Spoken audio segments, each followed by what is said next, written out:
Hello, my name is Audrey. I'm a senior at Seguin High School, and my essay is titled Building Unity, Dr. King's Dream in Action. Darkness cannot drive out darkness. Only light can do that. This quote explains that hate is a vicious cycle. There's no escaping negativity if murky gloom is all that is put into the world. Dr. King's constant call for peace in the face of violence was a necessary voice during the civil rights movement of the 1950s. With so much despair present at the time, his nonviolent actions were a welcome change of pace. Choosing to focus his perceptions on positivity instead of negativity is what granted Dr. King his power. This is a strategy that we need to adopt for ourselves. With our phones and televisions constantly bombarding us with images of violence and despair, it's easy to forget the good that still exists or could exist in the world. The same arguments are resurrected time and time again. Differing political views, racial tensions, the rich and the poor, old versus young, men versus women, homophobia, abortion, censorship, ableism, and so many more. These issues drive wedges between people, creating us versus them mentalities that only deepen the divide. It's painful to witness, and it's even more painful to live through.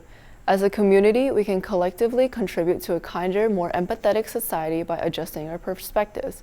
This can be achieved through collaborative showcases, hosting accessible community events, and improving digital literacy. Shared experiences are one of the most efficient methods to bring a group of people together.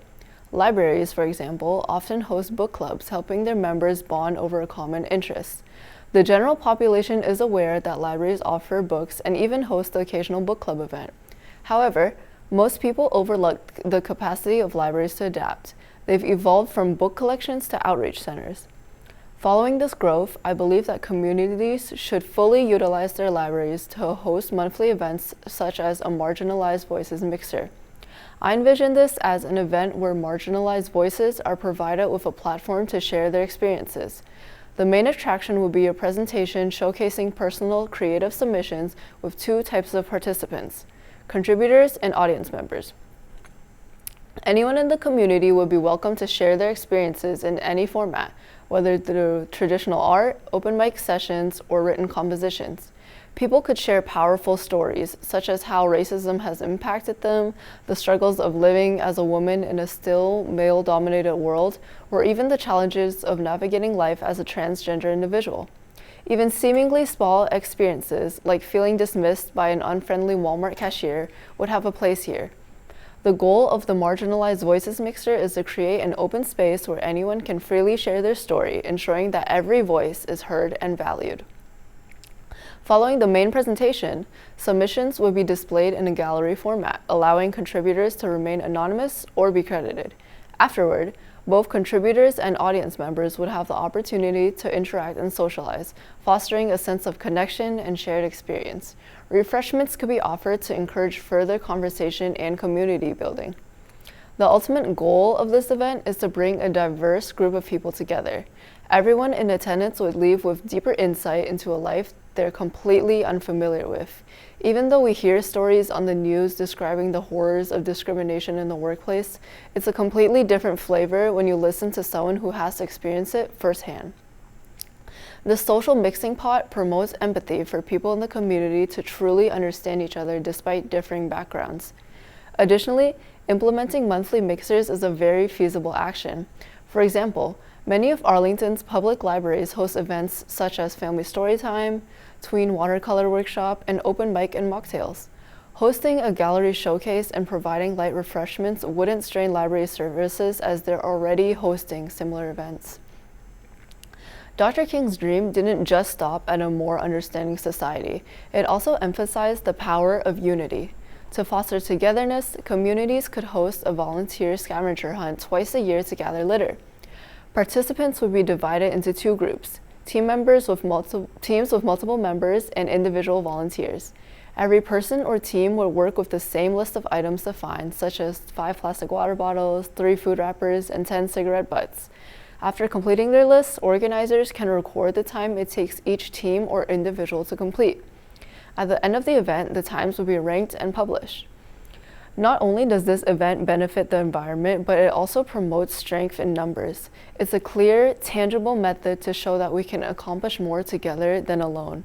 After running around scavenging for trash all day, seeing the difference in completion times would serve as a clear reminder of the importance of working together. Although this strategy isn't explicitly targeted against negative societal issues like discrimination, its implementation would spark a tangible understanding in the community.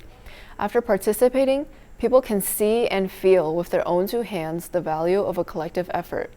The published display of completion times would only further emphasize this point. Furthermore, this event provides a great opportunity for people of all ages to get involved and get to know each other.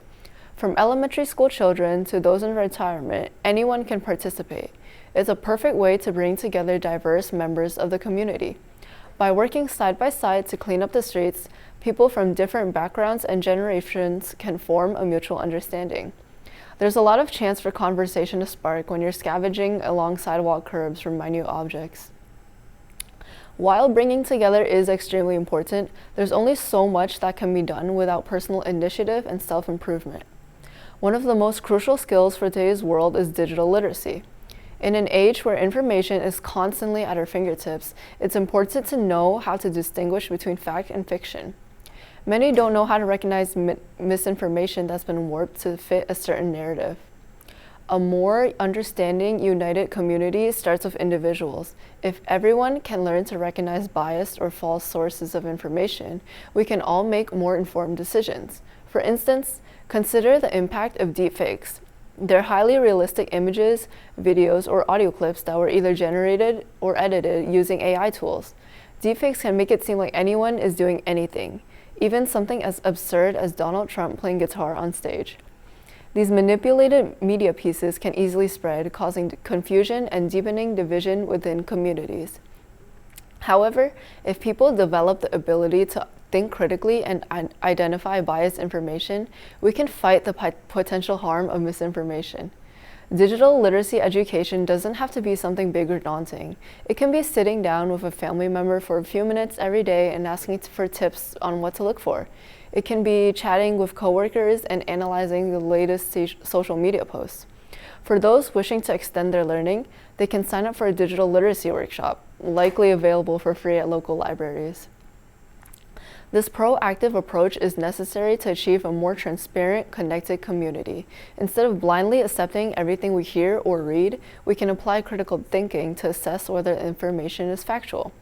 Most people shake their heads in disapproval upon hearing the story of a doctor abusing their license. However, that perspective changes once it's revealed that they performed an abortion in a southern state to save a life. By questioning narratives at the surface level, we are forced to look beyond established stereotypes and assumptions, leading to a more compassionate and informed community. Dr. King's vision of a society where we can freely trade stories and laugh together doesn't have to be a distant ideal. We have made so much progress in the past century, and we as a society can continue to move toward a more connected world.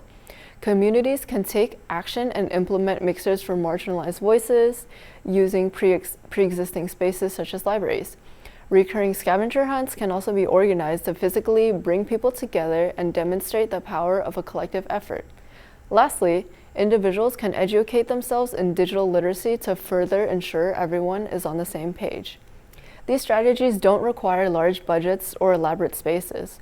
What they require is individuals dedicating a small part of their time and energy, either connecting with their community or bettering themselves. If we can all take a few small steps every day, then I believe we can overcome any conflict.